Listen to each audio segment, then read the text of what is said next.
Two co-chairs are here. 1, 2, 3, 4.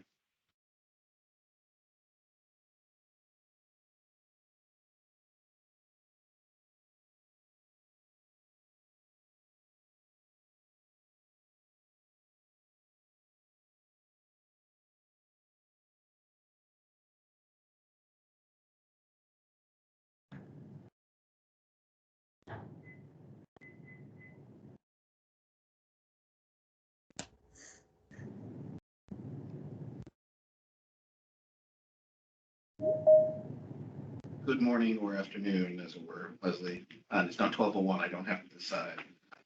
All right. Carlotta just signed in. I believe that gives us 5. So we do have a quorum to proceed. Sorry. Judy, yourself, Leslie, Teresa, Carlotta, and Representative Mitskog makes 6. Well, good afternoon, everybody. Thank you for signing on for this meeting. We have a lot of hard stops at 12:30, so we have to utilize the next 29 minutes as well as we can. I think hopefully all of you have seen the report that we've received and the request for the consideration of the Olmstead Commission to look at the idea of using COVID monies for a transition of individuals with disabilities from the LSTC to the community is what we're looking at. So I would turn it over to Dan to summarize what we want to consider today. And we've been requested as a commission to look at supporting such a statement. So if you could go over this, Dan, we'd appreciate that. Yeah.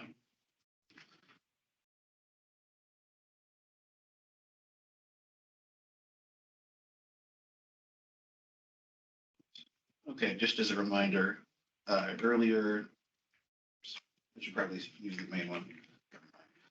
Okay, everyone. I sent out to all the commission members earlier just a reminder of the text in the Senate version of House Bill 1012 that is at issue in today's meeting.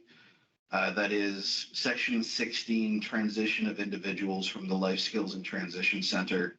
Subdivision 2 of Section 1 of this act includes the sum of $5,200,000 from federal or other funds made available to the department for the transition of individuals from the Life Skills and Transition Center to community-based providers. To be eligible to receive funding under this section, a provider must accept an individual who has a regular admission to the Life Skills and Transition Center and is being discharged, must ensure that all service needs are met, including vocational services, and must implement a policy to not decline to provide services in the future to any individual being served under this section. My understanding that this is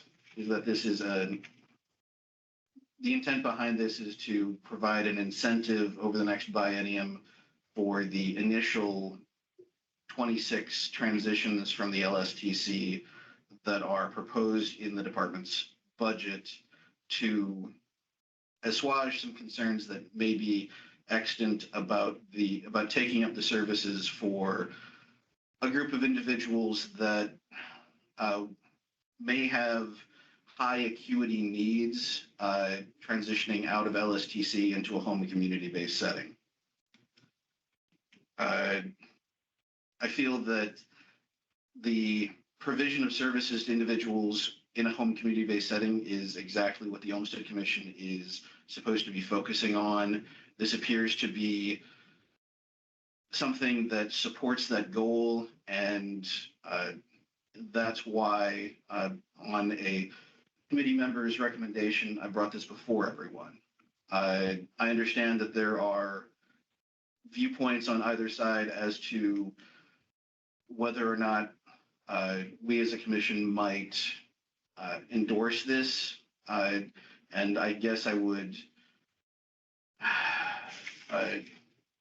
turn that over to the chair to accept questions and perhaps go into a little bit more of the policy points. Okay, glad to do that.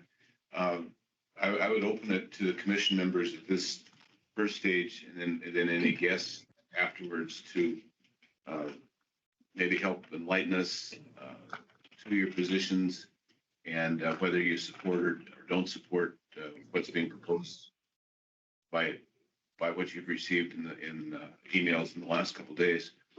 So floor is open for any comment. Mr. Chair, this is Judy Lee. I think it would save us time if you would enable Chris Jones to explain. Not this is I support the idea of what the goal is here, but there is something that needs to be addressed, and it would save us some time if he could tell you what that is ahead of time, and then we could respond to that. Yeah, Thank you, Senator. glad to do that. Thank you, Senator Lee. It's been the goal of the department, at least since I've been here, to continue to work to find ways to transition those out of Life Skills and Transition Center for those who want to, and doing everything we can, multiple strategies. And so we're happy to work with anyone as it relates to doing this, as long as it's something that the dollars can be used for those things. And so whatever if there are ways to do this, the department is completely open to. We just have to do it in a way that either CMS will allow or the federal government will allow.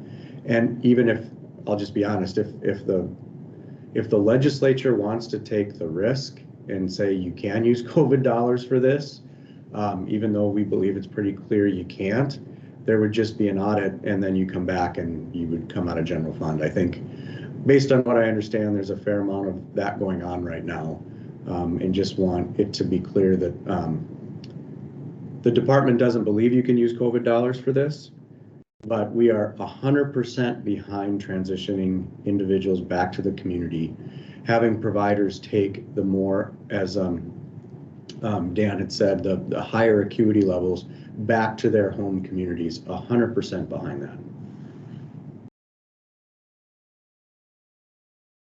Thank you, Chris. Appreciate that. Any other comments or questions, Mr. Jones, on that? I'd like to know, Chris, this is Leslie Bakken Oliver. And have you looked at or talked to the legislature and explained that you believe these dollars cannot be used for these transitions?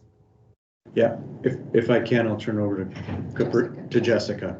Okay. Good afternoon. Yeah, we just briefly, I guess, noted our uncertainty as to whether or not it would be allowed, at least with the funds that have already provided federal guidance. There are additional funds that I think will be coming in the American Rescue Plan funds and other streams that perhaps would allow it. But what we know from the funding sources that are flowing to or through DHS at this point, we don't think it would be eligible with the guidance that we have. But we're very well aware that there's more guidance coming all the time, and that if there are options that we can pursue, as Chris said, we're more than open to pursuing them. But just wanted to at least make people aware that in our experience so far with the funding streams that have come through that have guidance, that this wouldn't be something that would have been deemed an eligible use. Okay. Thank you. Yes, I do have a question. Again, If I may, and this is probably to Ms. Thomason, I know that 9817 of the American Rescue Plan Act specifically deals with an increased FMAP of about 10% for home and community-based services. Has there been any guidance on how that can be used? Thank you for the question. We actually had a conversation about this yesterday, and honestly are talking about it just about every day. As of this morning, there hasn't been more guidance that's been given, and Caprice, you might have more current knowledge than me, but as far as I know, as of this morning, we don't have anything new. What we know is that states will be allowed to create a pool of dollars that can be used to encourage greater investment in home and community-based services.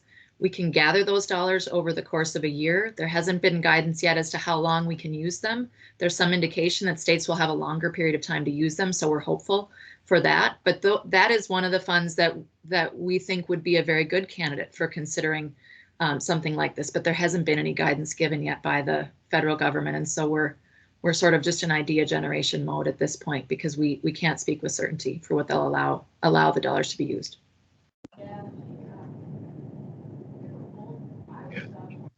Well, any position we would take would only be to encourage, even creative ways of doing this, and not necessarily anything that doesn't pass regulatory tests, like if it doesn't apply for COVID. Is there another way of phrasing that? I mean, we've used the term COVID. Could we, and any other federal resources? That's actually the language that is in the amendment or that is now in HB 1012 from the Senate, is federal or other funds made available to the department. And I don't know where the commas go in that, but it's not specifically from federal COVID funds or actually federal funds if you include the other funds made available to the department. So I think that everybody would prefer that it come out of the large pool of one-time monies coming through, but that is not a hard stop in that bill language. Are there any other comments from the commission? Senator B?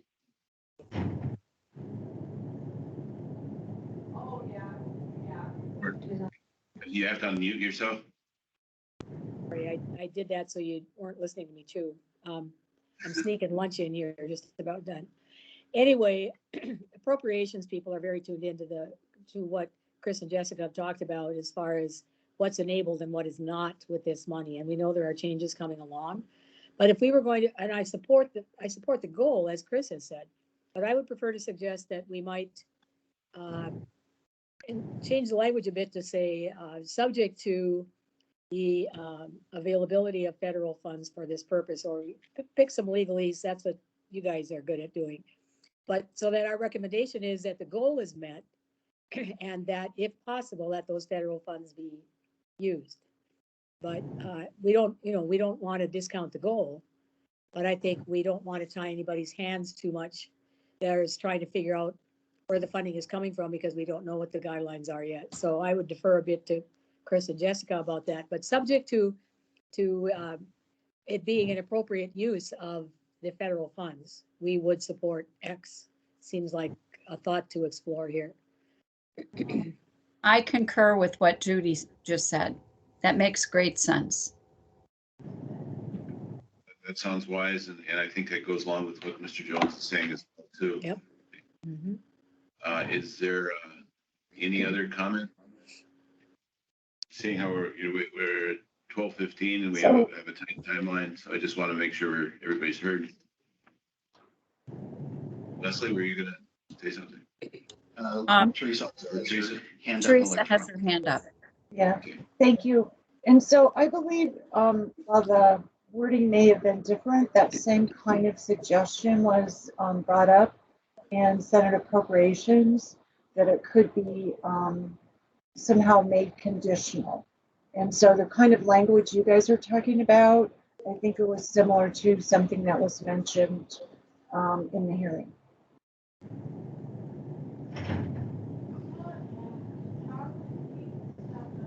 So for everyone, the looseness of the language where it first emphasizes the use of federal funds, but then does it perhaps address some departmental concerns by shifting to other funds made available, puts the priority on the use of federal funds, but would not create a problem for the department in terms of only being able to use federal funds? Sounds right to me. Chris or Jessica? Yeah. I just want to make sure I understand what that means. I mean, so is then the direction that we use other funds within the department that weren't specifically appropriated for this?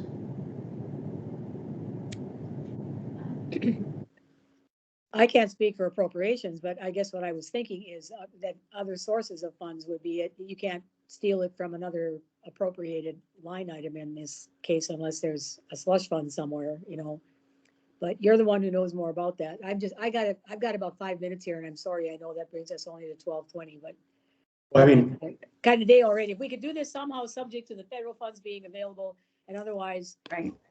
that the parties who are involved here the appropriators as well as the people in the department would be enabled to, because you're not setting policy here, we're writing a recommendation.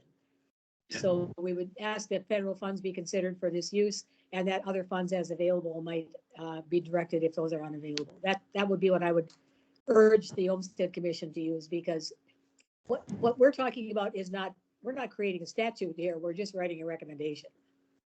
Exactly, yeah.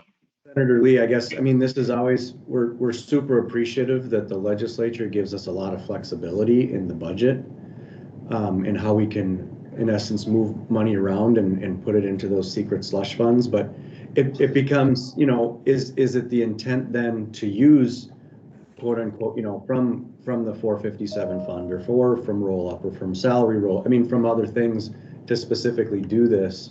Or, I mean, that's where I get a little bit nervous, because as soon as we start saying you can use the department for programs that weren't specifically called out in legislative intent, it gets really slippery for us.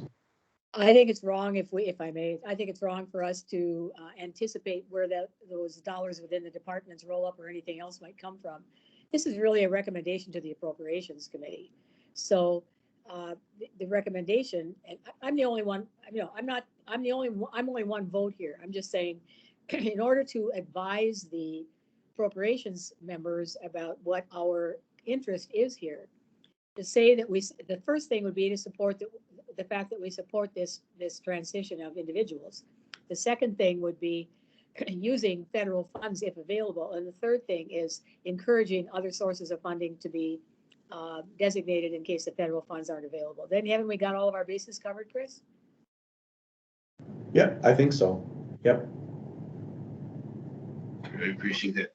I think Judge Romanek, you've got your hand up for a comment. Your Honor. You're mute.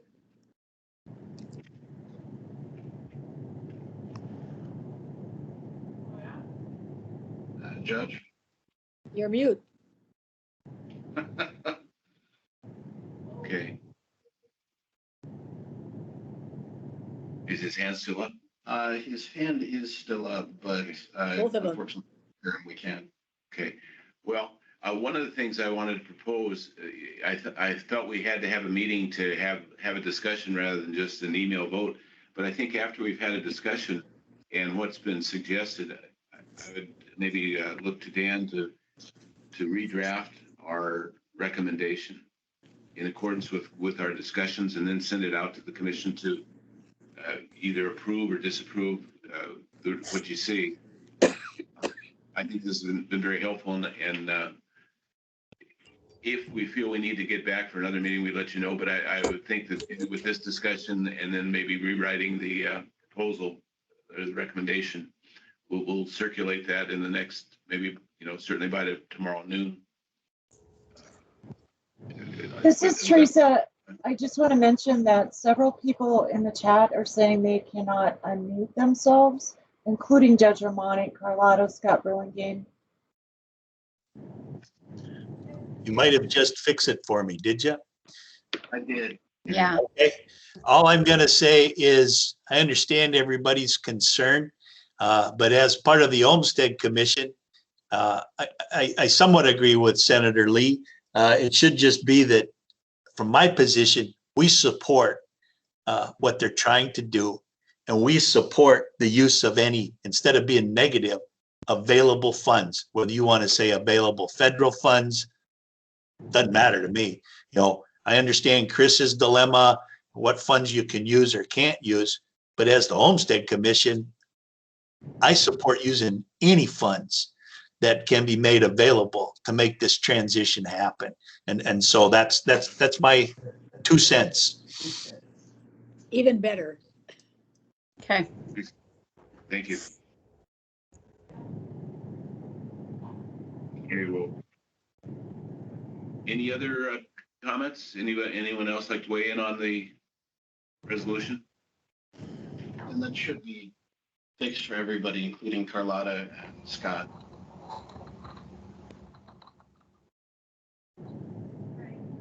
Either Carlotta or Scott, do you have any thing you'd like to add?